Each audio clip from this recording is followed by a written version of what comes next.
السلام علیکم داملا. من یک مخلصی اشدی شما هستم. اگر زن بگیری و زن نادختر براید، آیا با او زندگی کردن مرد را دیوس نمیکند؟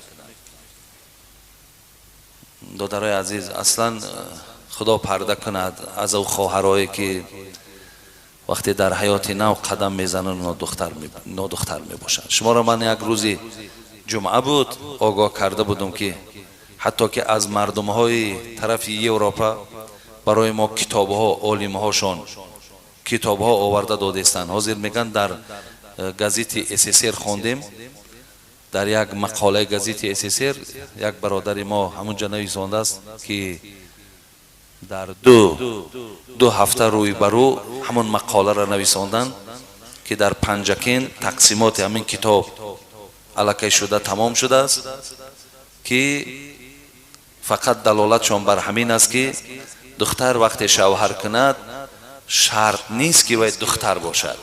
این شرط نیست گفته است.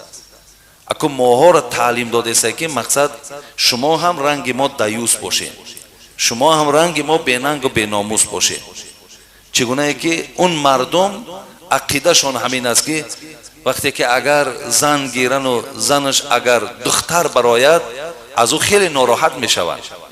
میگن تا البته دختری بوده که فعلی بد داشته که یگان مرد قطعی تو ساز نگرفت، تا البته رفتاری ناخوب داشته که یگان کس با تو عاشقی نکرد. ببینید خداوند که اونها را از جمله دیوس و بیننگ و بیناموس و بی ایمان که کرده است، همین فکر و همین عقیده را در ذهنشان جا کرده است. ولی ما الحمدلله مسلمانیم، آخر ما ننگ داریم، ما ناموس داریم.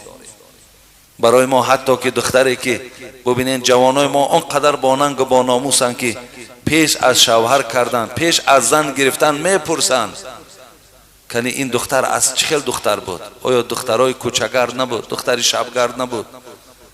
دختری گویم که عاشق باز نبود؟ امروز جوانای ما و شما میپرسند. این از حساب چی است؟ از حساب که ایمان دارن بچه‌ها، ننگ دارن بچه‌ها، ناموس دارن. ولی اگر دخترهایی را که شما نکاح کردین و نادختر برآمد، این به طبیعت شما دادر عزیز. اگر خواهی که زنی کنی و عیب او را پوشانی و خواب او توبه و ندامت کند که خیه کن همین بدبختی را من کردم، با یگان جوانی بدبخت بی ناموس بی توفیق همین کار انجام گرفت، اکو مرا ببخش، مقصد ما یک عمر در خدمت تو میشیم، چی کار کنم؟ دیگر گفته هر عذر خدا بیان کردن گیره و تو را اگر ببخشی و زندگی کنی، مثلا تو از جمله دیوسان نمیشوی. دیوس کسی است که در نکاحش زن وجود داره و هر کاری که کردن بگیرد این مرد در بالای و غیرت ندارد، کی خواهد کجای خواهد رفتن میگیرد، با کسی خواهد رفتن میگیرد و این مرد بالای و غیرت ندارد، پیش راهی او را گرفتن نمیتواند. این را میگن دیوس. برای بسیاری از جوانای ما دادر عزیز امروز که من بسیاری از آه دل شما را میشنوم، بسیاری از شما نزد دروازه ما، نزد خانه ما، در مسجد ما وقتی میآیین و در خلوت با آب چشم که هزارها دلار صرف کردن و برای خود این گونه زن را گرفتن، دیگر بیچاره راه هم ندارن. حتی میگن دیگر اگر من امیر اگر از خانه پیش کنم من دیگر زن گرفتن نمیتونم، چیکار کنم؟ کدام راه را انتخاب کنم؟ دادرای عزیز و برادرای خیلی مهربان، برای همه شما من میگم یکی از مبتلا شدن امروز در همین زنا و نادختر شدن دخترای ما و شما انمی لباسای نادرسته که میپوشند. یک بار نگاه کنید.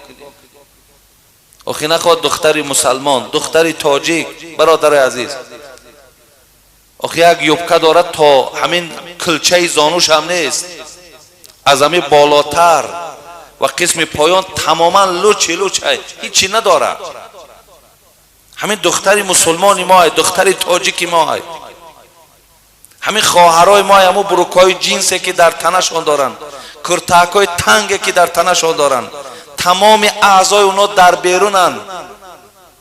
ای پدر دلسوز، ای مادر دلسوز، ای برادر دلسوز، آخه وای وقتی که اینها را پوشید، وقتی راسته که آینه در خود شدید، وقتی در کوچه بناز قدم زد، آیا او بعد صحت و سلامت میماند؟ آیا یک دو وقتی او در گپ میپرتاید پر باز گرگه هایی که البته پول دارن، مال دارن، زیباگی دارن، فریب دارن، اونا را سلامت میماند؟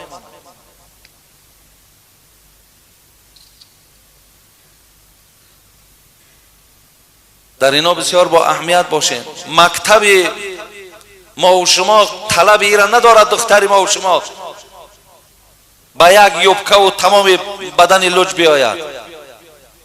در همون مکتبای ما و شما هم همون معلمان الحمدلله مسلمانند، همونا هم دختر دارن. آخه در همون صنف وقتی دختری ما و شما میشیند، بچه هم بیچاره خیالش طرفی هموای، معلم هم نگاهش به سوی هموای. یک بار از خانه برآمدن نگاه کنیم برادرای عزیز. من به نام خدا، به خاطر خدا و به خاطر دلسوزی خدا میگویم